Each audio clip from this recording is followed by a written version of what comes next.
असल टॉपिक की तरफ आता हूं। इसी तरह मेरे भाई, इंसान को कामयाब जिंदगी गुजारने के चंद उसूल हैं। उन उसूलों का अल्लाह को पता है, अल्लाह के पैगंबरों को पता है, और जिन्होंने अल्लाह और पैगंबरों की तालीमात हासिल की हैं और अहलुल्लाह की सोहबत उठाई है, ये सिर्फ उनको पता चलता है कि खुशियां कहां से मिलती हैं और कौन कौन सी चीजों से खुशियां छिन जाती हैं। कामयाबियां, ओरिजिनल कामयाबी कहां से मिलती है और ओरिजिनल नाकामी कहां से मिलती है, यह इल्म अल्लाह ने सिर्फ अपने पास और पैगंबरों के पास। यह है असल कामयाबी। यह इल्म दुनियादारों के पास, ये जापान वालों के पास नहीं है, ये ऑस्ट्रेलिया वालों के पास नहीं है, ये इल्म अमेरिका वालों के पास नहीं है, ये नफ्सियाती डॉक्टरों के पास बोलो नहीं है, ये साइंसदानों के पास नहीं। अगर होता तो दुनिया में टेक्नोलॉजी में सबसे ज्यादा तरक्की जापान ने की है, तो जापान बिल्कुल स्ट्रेस लेस और डिप्रेशन लेस और टेंशन लेस कंट्री होता। जापान में किसी भी किस्म की टेंशन का कोई सबब नहीं है, लेकिन फुल ऑफ टेंशन कंट्री अगर दुनिया में कोई है तो स्विट्जरलैंड है और उसके बाद जापान है। आ रही मेरा ख्याल है बात समझ में, क्योंकि उनके कुछ चीज़ों में कॉन्सेप्ट क्लियर नहीं है। देखो, मैं मुख्तसर बात से बात समझाने की कोशिश करता हूँ। आपको पता है इंसान को दुनिया में अच्छी लाइफ गुजारने के लिए किस चीज़ की सबसे ज़्यादा ज़रूरत है, पता है आपको? यही नहीं पता आपको?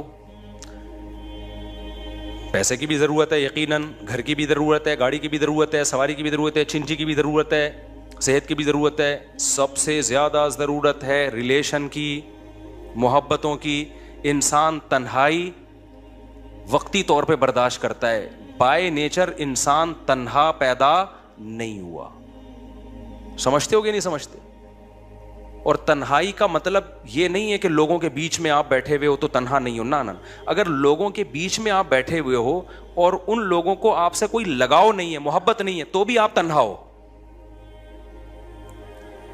समझते हो कि नहीं समझते?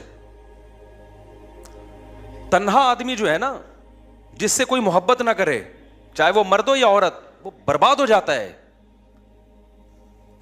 ये मोहब्बत सिर्फ उन लोगों को मिलती है जो अल्लाह और रसूल से मोहब्बत करते हैं, ये मजहब पे चलते हैं। जो कौमें मजहब पे चलती हैं उनमें भी हो जाती है, जो नहीं चलती, जो अल्लाह को डिक्शनरी से निकाल देना, वो तन्हा रह जाते हैं। क्योंकि अल्लाह को आपने बीच से निकाल दिया, आखिरत को, जन्नत जहन्नम को निकाल दिया। असल में तो अल्लाह को निकालोगे तो ये सारी चीज़ें ऑटोमेटिकली निकल जाएंगी। तो फिर इंसान मादा परस्त बन जाता है। फिर इंसान क्या बन जाता है? फिर मादा ही उसका खुदा है। और जब मादा खुदा है ना, तो आपका रिलेशन उतना उस वक्त तक होगा जब तक आपके उससे मादी फ़ायदे हैं। जब फ़ायदे नहीं है तो रिलेशन गया तेल लेने। तो फिर ये मादी हयात बन जाएगी, ये मोहब्बतों वाली ज़िंदगी नहीं बनेगी। देखो, आदम अलैहिस्सलाम जन्नत में थे अकेले,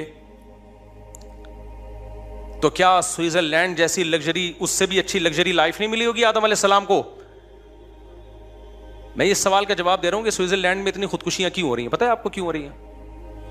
पहले तो बता दूं, इतनी हो रही हैं कि उन्होंने इसको लीगल कर दिया है। स्विट्जरलैंड में वंस अपॉन अ टाइम, अबे हर आदमी का ख्वाब है ना स्विट्जरलैंड जाने का। क्या हो गया भाई? इधर तवज्जो, कैमरे को ना देखो। हर आदमी का ख्वाब है या नहीं है? बोलो ना। स्विट्जरलैंड में अगर आपको अभी घर मिल जाए, 1 मिनट भी अंडा मोड़ पे रहोगे? यार स्विट्जरलैंड, यार स्विस बैंक में अकाउंट और नेशनलिटी मिल जाए तो फिर आप कहोगे अब जन्नत में जाने की ज़रूरत ही नहीं है। लेकिन जो लोग स्विट्जरलैंड की जन्नत में रहते हैं, आज से चंद साल पहले इतनी ज़्यादा खुदकुशियां करके मरते थे कि गवर्नमेंट ने पहले कहा कि भाई ये इलीगल है, खुदकुशियों से लोगों को रोको। लोगों ने कहा जब इलीगल है तो मरने के बाद सज़ा मिलेगी ना। क्या ख्याल है? ये ऐसी चीज़ है जिसको रोकना, कानून के ज़रिए रोकना मुमकिन नहीं है। अरे भाई, ज्यादा ज्यादा इस सजा पे हम क्या कर सकते हैं? फांसी। तो वो कह रहे मैं तो मरना ही तो चाह रहा हूं मैं। अरे दुनिया में सबसे बड़ी सजा क्या समझी जाती है? फांसी। तो आप ज्यादा ज्यादा ये कर दोगे, जो खुदकुशी करेगा उसको फांसी दे दी जाएगी, तो कहेगा फहू अल मराम। क्या ख्याल है भाई? तो यही तो मकसद है भाई।